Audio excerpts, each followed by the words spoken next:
So I'm sitting here at the intersection Saundersville Road and Indian Lake Boulevard, and a guy pulls out to me and says, "Jamie, tell me, is it pronounced Saunders or Sanders?" I think, well, that's a pretty good question. I can understand the confusion. The answer is, it depends. Saunders, S-A-U-N, really refers to the community of Saundersville. And Saundersville is a community just like Hendersonville was for much of the 1800s. Saundersville and Hendersonville were two small communities that were stops on the route between Nashville and Gallatin. There was Saundersville and there was Hendersonville. And Saundersville really didn't become part of Hendersonville, and really to the last 15 years or so. Hendersonville became a city in late 1960s and grew to the point that it actually annexed in what we refer to as Saundersville. So now Saundersville is the eastern part of Hendersonville. Of course, there's Saundersville Road, and that was the road that sort of led to the intersection of where Saundersville was.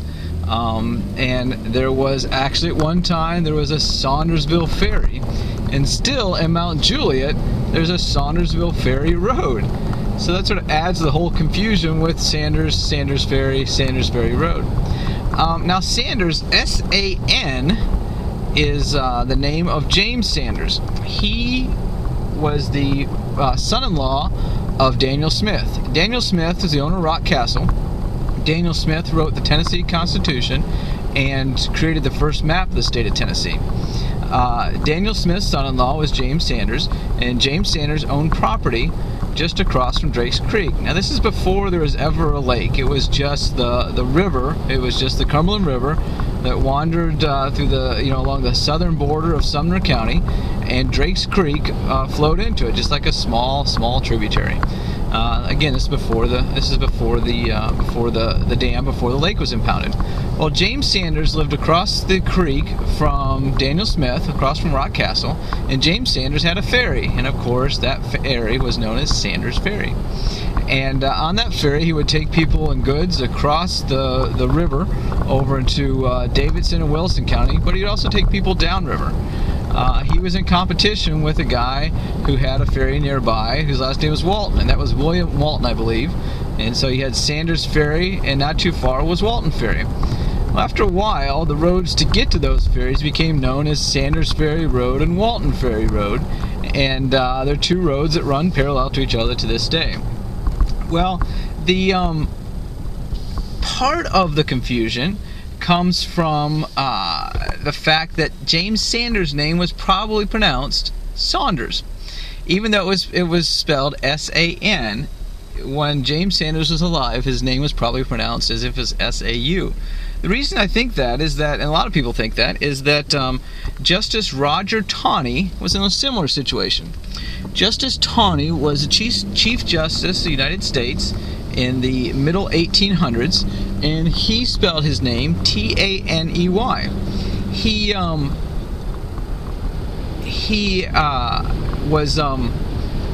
again spells his name T-A-N-E-Y, but he pronounced it Taney, as if it's just as if it was Saunders versus Sanders.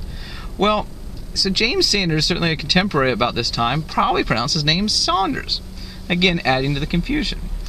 Now, to continue the confusion, in the 50s and 60s, when there were telephone lines going into the oldest part of Hendersonville, along the peninsula, Walton Ferry and Saunders Ferry, the utility companies, as they